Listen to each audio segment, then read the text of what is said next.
The only way to make these sort of transactions to be smooth sailing is to have good communication across the board. What led you to go into the world of law? I come from a long line of doctors and engineers, and we have a few lawyers in our family. Nothing's ever fast, so things take a long time. There are always kind of unforeseen obstacles coming your way. The most challenging factor I've probably faced is when we've had back-to-back transactions, dealing with various jurisdictions. In my 10 to 15 years working in law, that's rarely happened.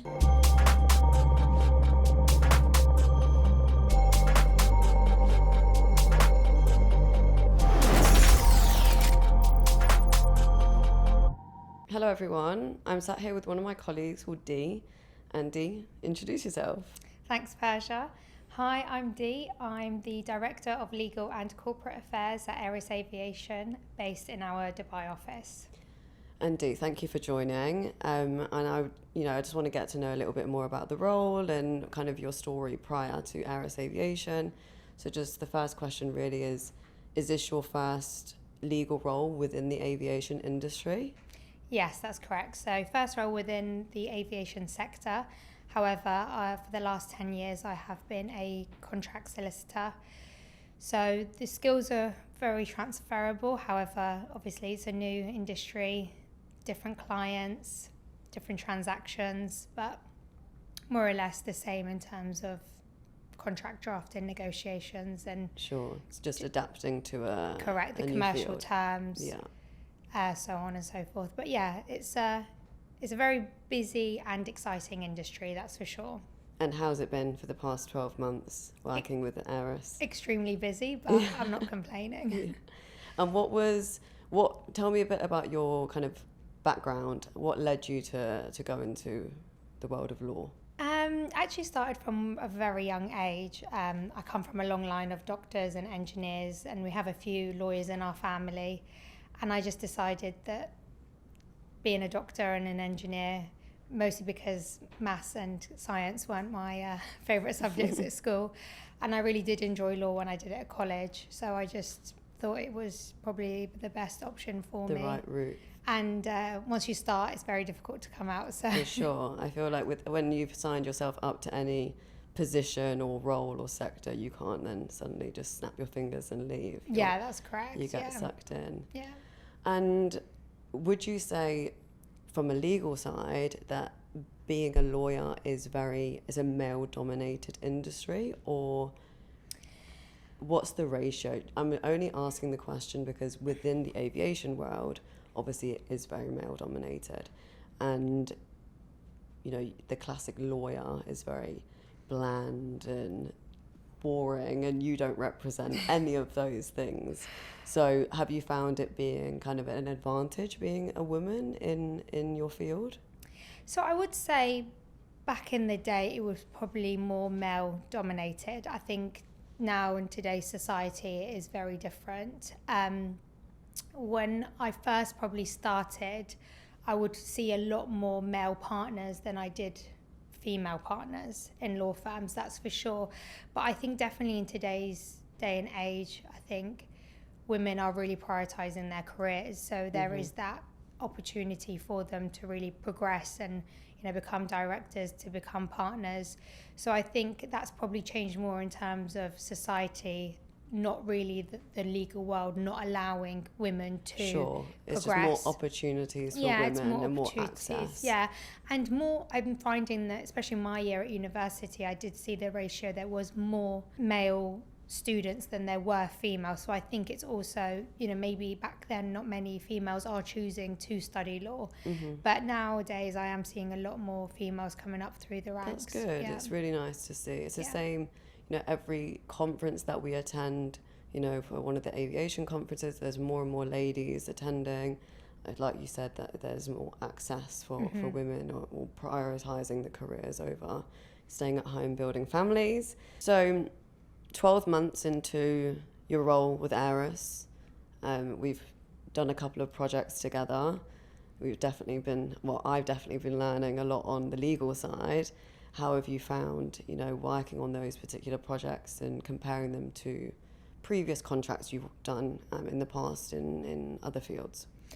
Yeah, so definitely for me, I've learned a lot more on the commercial terms. They're very different to previous contracts that I've been used to.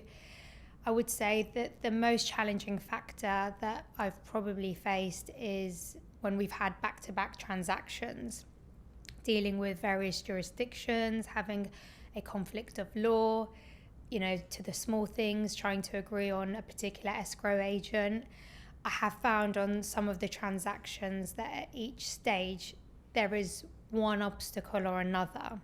So I've yet to find a SPA that has been very smooth sailing and there's been no amendments or negotiations. But then in my 10 to 15 years working in law, that's rarely happened. But I would say definitely in aviation, at every hurdle, there has been something to have to sort out. But like you said, for you, it's been a learning curve for you on the legal terms. For me, it's been definitely on the commercial side. So I guess every day we're learning, we're improving, and For sure.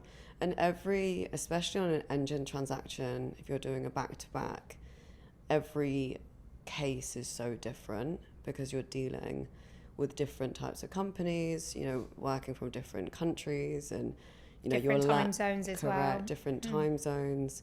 Nothing's ever fast. No.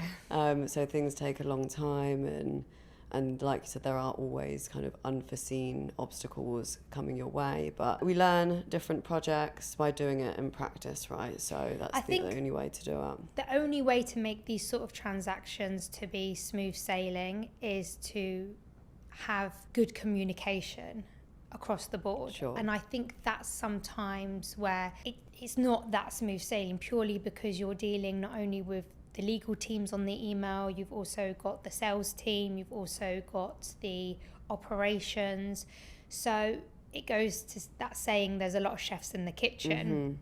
And sometimes where everyone's got oversight of what's going on, it's sometimes a blessing and a curse. Sure. So I think that's also another element that I've definitely found over the last 12 months. But yeah, I find that where there's been really good communication on the transaction, the deal has been very plain. Good.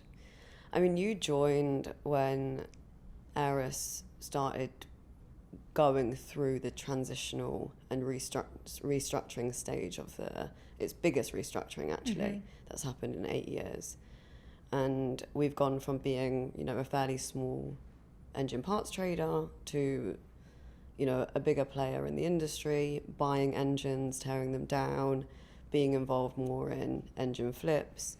So your role was needed. We had to have a legal person inside and to be assisting with those contracts. Has it been a whirlwind since you started, joining at such a busy period for the company?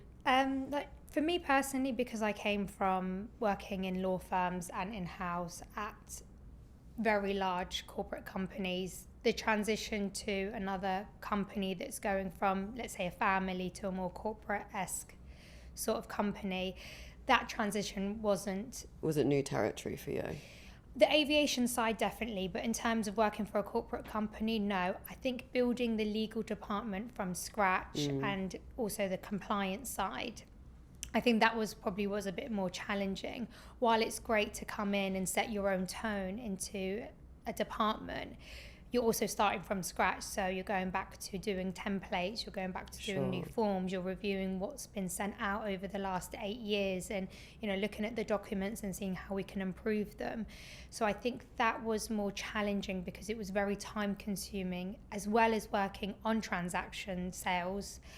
So it was just a lot, I'd say, for the first 6 months to build a department and do the work at the same time. But yeah, I think that definitely now the restructure is, I'd say, about 80% there. Yeah, it basically is in effect, isn't it? Correct. Really? So I think now it can run smoothly now, which is good. Yeah. I think, like we said earlier, it's a blessing as well having a blank canvas to work against, because you can make the department your own, but there's a lot to do from that, and in 12 months you've had a lot to build. But yeah, I think we're finally seeing the light at the end of the tunnel after this big transitional year. Yes, definitely. And I think it's nice that all of the departments now are very in sync with each other. Sure. And I mean, look, in any sort of restructure or, changing certain roles, departments, adding, taking away, it's not going to be overnight. You're going to have teething problems. It's just... Okay, so outside of your legal responsibilities, you also cover compliance for the company. What does that mean? What does compliance mean in aviation? So compliance generally, not just in aviation, is really important. You have to be knowing who you're doing business with, whether you're buying from someone or selling to someone. It's really important that you know everything about the company that you're dealing with, or even the supplier. I would find that compliance side isn't that challenging as long as you've got all the correct documents in place. I think where it can be a bit challenging is if you don't have all the correct documentations, because then you can't run a full compliance search on the company. And of course, for dealing with transactions, or even if the sales team is onboarding a client, we would need the KYC onboarding pack completed, would require all of the corporate documents, passport copies, and there's sometimes we have to do enhanced due diligence, if there's some red flags on a particular company or UBO. So I think that sometimes takes a little bit of time, and it can be quite frustrating for example, the sales team, if they want to sell a part, or for a company that we want to buy an engine from. That's why I always push for compliance to be completed at the beginning, because then the sales team would know you cannot sell to this company, or we can't onboard this supplier. So it's really actually, I'd say, quite more sometimes important than the legal side, because without the approval of compliance, you can't go into the legal contract. So it is a very, very big factor, and not just on the aviation sector, generally for all sectors across the board. I mean, the key is obviously to trade safely. Correct. We want to be trading with companies that, check everything and make, they have good credit history, and they're credible in the industry. So of course, because it would affect our reputation for dealing with a certain company just because we didn't do basic compliance checks on them. So it's not just because we don't want to put ourselves in a bad financial situation, but it's also the company's reputation. For sure. So it is important across the board. Would you say it's become more, we've put more importance on compliance now than before? Is there more risks involved in the world with trading in the industry? As time is going on, the regulators are becoming quite heavy on compliance. So naturally, all companies have to abide by the rules of their own regulators, and also of regulators of countries that they're trading in.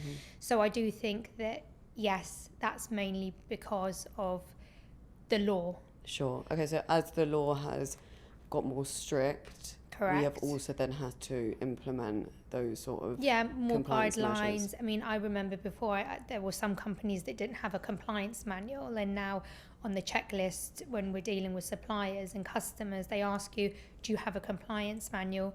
Click yes, no, and you also have to share it. So I do think that companies are taking it a lot seriously, and I do think it's really important, because then you're trading safely, they're trading safely, and you don't have to think when you're going to bed at night, is this risky? Yeah. So it's safe across the board. Good. Yeah, and of course sales probably get pretty frustrated because all they want is things to be done quickly, and with compliance checks it can take a little bit of time, but like you said, trading safely is key.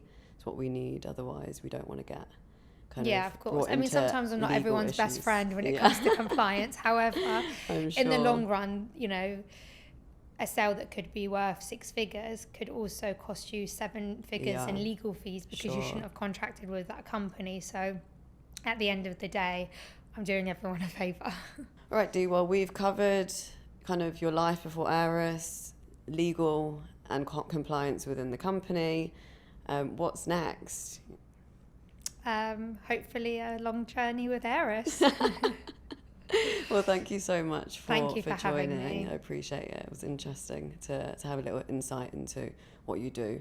and kind of just the backstory to your legal life. Thank you. Thank you.